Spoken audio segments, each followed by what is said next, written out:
तो चलिए आज हम प्रकाश के परावर्तन में एक मेन टॉपिक इम्पोर्टेंट टॉपिक है जो कि बिहार बोर्ड में बार बार क्वेश्चन पूछे जाते हैं। तो वो क्वेश्चन है प्रकाश का परावर्तन का नियम। तो सबसे पहले प्रकाश का परावर्तन चैप्टर है। चैप्टर कोई भी चैप्टर में जाने से पहले उसका चैप्टर का अर्थ क्या होता है वो जानना जरूरी है। तो वो चैप्टर का नाम है प्रकाश का परावर्तन। तो सबसे पहले कोई भी जाइएगा तो पूछ सकता है आपको प्रकाश क्या है। तो प्रकाश क्या है, तो प्रकाश आप ये बता सकते हैं कि आप दिन में किसके सहायता से देखते हैं, आप खुद बताइए। तो आप प्रकाश के सहायता देखते हैं। रात में किसके सहायता से देखते हैं, प्रकाश के सहायता से। तो इसी तरह से आप बोल दीजिए ना, जी प्रकाश वैसी भौतिक कारक है जिसके सहायता से हम किसी भी वस्तु को देखने में प्रदान करता, संवेदना करता है, उसे हम प्रकाश कहते हैं। प्रकाश क्या है, प्रकाश वैसी भौतिक कारक है जिसके सहायता से हम किसी भी वस्तु को देखते हैं, उसे प्रकाश कहते हैं। अब आता है परावर्तन। परावर्तन मतलब होता है लौटना, किसी चीज को लौटना, यहाँ से गए वहां से लौट गए। तो परावर्तन, जब प्रकाश का परावर्तन है तो किसी समतल सतह से प्रकाश टकरा कर लौट जाते हैं तो उसे प्रकाश का परावर्तन कहते हैं। तो चलिए हम टॉपिक लिख रहे हैं प्रकाश का परावर्तन क्या है। तो क्वेश्चन बोर्ड पर लिख रहे हैं जो कि बिहार बोर्ड ये क्वेश्चन बहुत मॉडल क्वेश्चन है, इंपॉर्टेंट क्वेश्चन, ये बार बार बिहार बोर्ड एग्जाम में पूछे जाते हैं। इसमें मेन फोकस ध्यान देना है, आपको चित्र हम जो बताएंगे अभी उस पर ध्यान देना है। अगर वो आपको याद हो गया, अगर दिमाग में बैठ गया तो आप परावर्तन का नियम कभी नहीं भूलिएगा, मरते दम तक नहीं। अगर आपको इस समझ में नहीं आएगा तो हमको जिंदा जला दीजिएगा जहां देखिएगा। तो चलिए हम बोल रहे हैं, हम प्रकाश, क्वेश्चन है प्रकाश, सब लिखते जाइए। प्रकाश का परावर्तन का, प्रकाश का परावर्तन का नियम क्या है।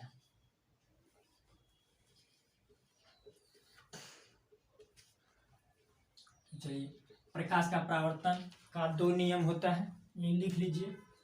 प्रकाश का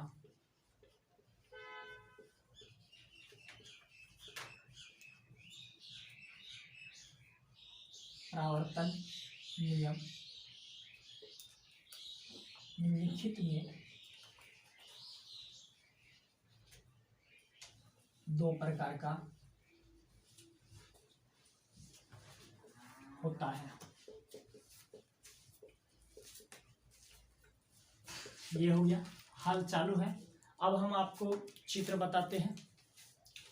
मान लीजिए एक या क्या है, चित्र है। चित्र हम बता रहे हैं, ये अवतल दर्पण है। क्या है, अवतल दर्पण है। कौन दर्पण है, अवतल दर्पण, अवतल दर्पण, अवतल दर्पण है। इधर रंगा हुआ है बाहरी भाग, और इसमें एक बिंदु होता है जिसको हम ध्रुव कहते हैं। क्या कहते हैं, ध्रुव कहते हैं। कोई पूछ सकता है ध्रुव क्या है। दर्पण के मध्य वाले भाग में जो बिंदु रहता है उसे ध्रुव कहते हैं। शरीर में कमर क्या है, शरीर के बीच वाले भाग को कमर कहते हैं। उसी तरह दर्पण के मध्य वाले बिंदु को हम ध्रुव कहते हैं। तो इसका नाम क्या है, पोल इंग्लिश में कहते हैं, लेकिन ध्रुव हिंदी में हुआ। तो चलिए, इससे एक सीधी रेखा आता है जिसका कि नाम है प्रधान अक्ष, प्रधान अक्ष, इसको कहते हैं प्रिंसिपल एक्सिस। अब यहां तक आप समझ गए। अब जो इसमें प्रकाश की किरण आएगा,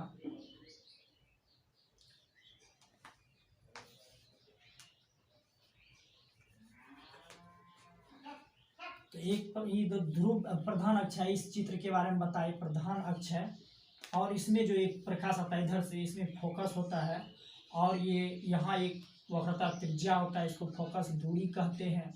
ठीक, इसको वक्रता त्रिज्या यहाँ से लेकर यहाँ तक की वक्रता त्रिज्या की दूरी कहते हैं। इसमें जो घिसते हैं इसको कोण आई, कोण आर कहते हैं। ये आपको चित्र बनाने में उपयोग है। लेकिन यहाँ जो चित्र होगा, यहाँ कुछ अलग चित्र होगा, ये थोड़ा सा हम बता दिए। अब आपको हम बताते हैं। अब मेन पॉइंट पर चलिए। तो चलिए ये हम हटा देते हैं। चलिए देखिए अब कैसे प्रूफ होगा प्रकाश का परावर्तन का नियम। वो चित्र बताए आपको। चित्र जब बनाने का प्रयोग कीजिएगा, जब वस्तु को वक्रता त्रिज्या पर रखा जाए तो कहाँ प्रतिबिंब बनेगा, इसी चैप्टर में वो थोड़ा सा हिंट्स दे दिए। फोकस क्या है, फोकस दूरी क्या है, बस फोकस क्या है, जब प्रधान अक्ष के समांतर जाकर किरण अवतल दर्पण से टकराकर जिस बिंदु पर प्रधान अक्ष पर काटती है उसे फोकस कहते हैं। फोकस दूरी क्या है, ध्रुव और फोकस के बीच की दूरी को फोकस दूरी कहते हैं। वो चित्र हम बता दिए। अब चलिए ये समतल दर्पण है। क्या है ये, समतल दर्पण। इसमें एक बिंदु है, ठीक, एक कौन सा दर्पण है, समतल दर्पण है। कौन है रे, समतल दर्पण। अब प्रकाश जो जाती है यहां से और इस दर्पण में टकराकर जो लौट जाते हैं, इसको आपतित किरण कहते हैं। कौन किरण कहते हैं, आपतित किरण। कौन किरण, आपतित किरण। ये जो लौटी है परावर्तित किरण। कौन कहते हैं, परावर्तित किरण। यही चित्र इंपॉर्टेंट है। अभी जो दिखाई दे रहा है बोर्ड पर, ये मेन इंपॉर्टेंट चित्र है, इसको याद रखिए। आपतित किरण किसे कहते हैं, आती हुई किरण को आपतित किरण कहते हैं। सबका परिभाषा भी ध्यान रख लीजिए। और यहाँ जो जिस बिंदु पर ये टकराए उसको आपतन बिंदु कहते हैं। तो आपको आपतित किरण हो गया। आप बोलेगा आपतन बिंदु क्या है, जिस बिंदु पर आपतित किरण टकराती है उसे आपतन बिंदु कहते हैं। उसके बाद परावर्तित किरण। आपतित किरण जिस बिंदु से, जिस समतल सतह से टकरा कर लौट जाती है उसे परावर्तित किरण कहते हैं। उसके बाद यहां तक हो गया। इसमें जो है एक अभिलंब डालेंगे। क्या डालेंगे, अभिलंब। क्या डालना है, आपतन बिंदु पर अभिलंब। इसका नाम है अभिलंब। क्या नाम है, अभिलंब। क्या नाम है, अभिलंब। एक कोण आई हुआ, एक कोण आर हुआ, ठीक, शॉर्ट नाम। इसको कहते हैं आपतन कोण। कौन सी कहते हैं, आपतन कोण। इसको कहते हैं परावर्तन कोण। आपको अगर हम बार बार बोल रहे चित्र, नियम पूरा इजी है, छोटा सा। अगर चित्र याद है तो नियम याद है, अगर चित्र याद नहीं है तो नियम याद नहीं है। मेन चित्र यही है आपका। वो चित्र तो था कहाँ पर प्रतिबिंब कहाँ पर है, कहाँ खड़ा रहेगा, कहाँ कभी फोकस पड़ेगा, कभी वक्रता त्रिज्या पड़ेगा, कभी कुछ रहेगा, उसका जानकारी शॉर्ट में बताए। लेकिन ये जो है आपका परावर्तन नियम के लिए परफेक्ट चित्र है। इसको बार बार हम बोल रहे हैं, ध्यान से देखिए। अगर ये चित्र याद हो गया तो बहुत बन जाएगा। सबसे पहले क्या करना है, समतल दर्पण लेना, उस पर आती हुई किरण बनाना है, उसको, उसका नाम है आपतित किरण। और टकरा गया तो उसका नाम परावर्तित किरण। इस जहां पर टकराया उसको आपतन बिंदु कहते हैं। उसके बाद उस पर आपतन बिंदु पर एक लंब डालना है जिसका नाम है अभिलंब। और उसके बीच में जो कोण बना उसको आपतन कोण कहते हैं।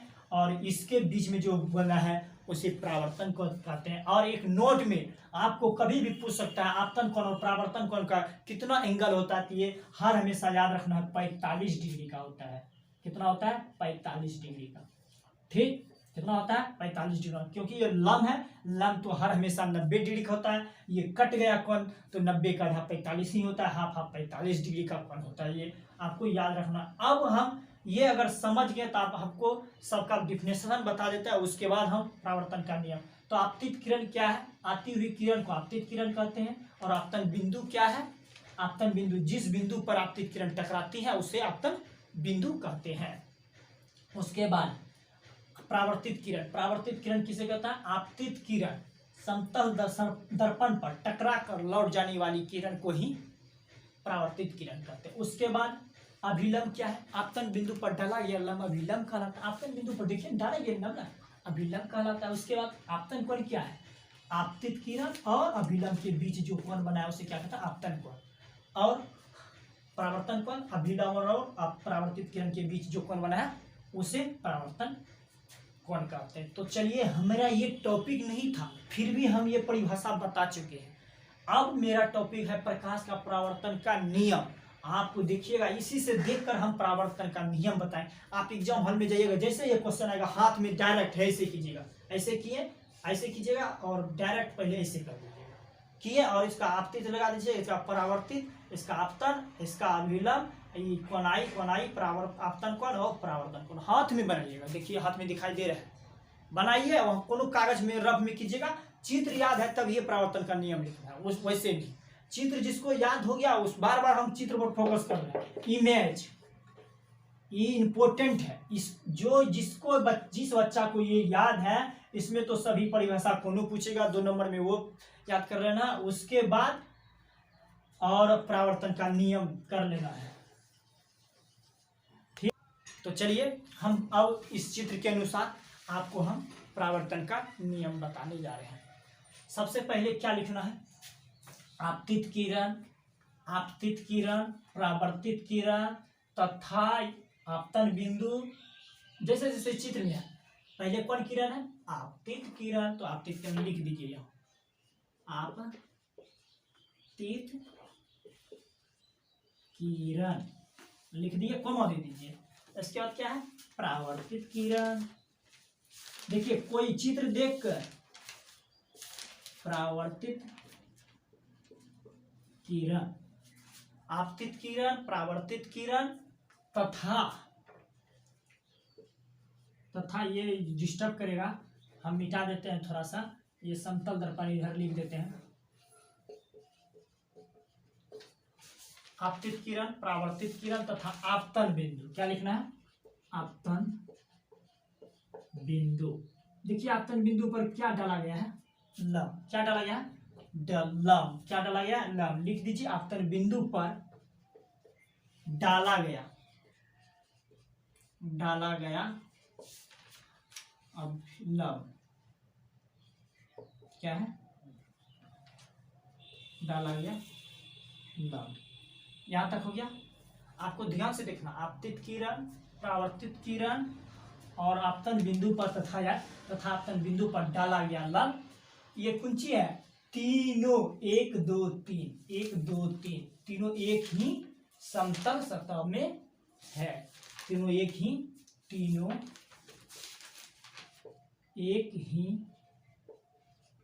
समतल सतह में होते हैं। बस ये हो गया प्रथम नियम। क्या हो गया? प्रथम नियम। किसका प्रथम नियम हुआ? प्रकाश का परावर्तन का। अब द्वितीय नियम पूरा शॉर्ट है। आपतन कोण और परावर्तन कोण हमेशा बराबर होता है। क्या होता है? बराबर होता है। कोण आई बराबर कोण आर। ई कोण और ई कोण जो है हमेशा बराबर होता है। वैसे भी बताइए, इसका पूरा टोटल 90 डिग्री होता है और हाफ हाफ होता है 45-45। तो 45-45 डिग्री जो है बराबर है कि दोनों अलग अलग बराबर है। तो इसलिए ये दोनों कोण हमेशा क्या होता है? बराबर होता है। यही 2 नियम है परावर्तन का। तो ये आप सबसे पहले तो ये इसके लिए तो आपको चित्र ही याद रखना होगा। चित्र याद है तो देखिए, आपतित किरण लिख लिए चित्र से और परावर्तित किरण जैसे जैसे बैठा दिए, जैसे जैसे नाम डाले हैं उसी तरह से आपतित किरण, परावर्तित किरण तथा आपतन बिंदु और डाला गया लंब। तीनों एक ही 1 2 3 गिनती भी कर लीजिए 1 2 3 तीनों एक है। एक गुण समतल सतह है। तीनों एक ही समतल सतह पर है। डाला गया लंब तीनों एक ही समतल सतह में होते हैं। बस आपतन कोण और परावर्तन कोण हमेशा बराबर होता है। आज के लिए इतना ही। तो चलिए यही टॉपिक था आपका। अगले वीडियो में हम तो चलिए आज हम प्रकाश का परावर्तन का नियम जो है बता चुके। प्रकाश का परावर्तन का नियम कितने होते हैं? 2 प्रकार के होते हैं। तो ये 2 प्रकार का हम बता चुके। अब अगले वीडियो में F बराबर R/2 सिद्ध करना है और अपवर्तन का नियम। प्रकाश का परावर्तन के नियम पर ही F बराबर R/2 सिद्ध होता है। जिसको ये याद रहेगा उसको ही बराबर R/2 सिद्ध होगा। तो चलिए नेक्स्ट वीडियो में हम मिलेंगे, वही सब टॉपिक लिख लिए। और अगर आपको वीडियो अच्छी लगती है तो लाइक और कमेंट जरूर कीजिए, सब्सक्राइबर जरूर कीजिए। आज के लिए जय हिंद जय भारत, इतना ही।